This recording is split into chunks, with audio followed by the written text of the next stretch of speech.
এজন ব্যক্তি যিমান ধনী নহওক কিয় সেই ব্যক্তিজনৰ জীৱনত থকা সমস্যাখিনি কাৰোবাৰ ওচৰত বিক্ৰী কৰিব নোৱাৰে।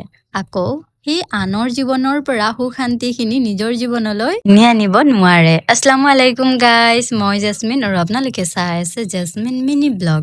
একেৰাহে যে একেদিন বৰষুণ দি আছিলে, গতিকে সন্মুখৰখিনি এইফালে বাৰাণ্ডাখিনি একদম হেলাই পৰিছে। গতিকে আজি ব্লিচিং পাউডাৰ ছটিয়াই থৈছোঁ, অলপ পিছত চফা কৰি দিম। আৰু এইফালে এয়া ঘাঁহ বনখিনিও চফা কৰা হ'ল। চফা কৰাৰ পিছত কেনেকুৱা লাগিছে গাইজ জনাব। মোক বহুত ভাল লাগি আছে দেই, একদম মানে ভালকৈ এতিয়া মানে শান্তিৰে ওলাব পাৰিছোঁ আৰু, নহ'লে ভয় লাগি থাকে ক'ৰবাত জোক আছে নেকি বুলি।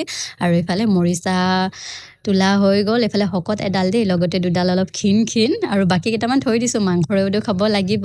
গতিকে এয়া তুলি লৈ চফা কৰি লৈয়ে শিঙি মাছেৰে মৰিচাৰ ঠাৰি, আলু, সৰিয়হৰ জোল ৰান্ধিছোঁ দেই দুপৰীয়াৰ কাৰণে। কোনে কোনে এনেকৈ খাই ভাল পায় জনাব, মই কিন্তু এনেকৈ খাই বহুত ভাল পাওঁ।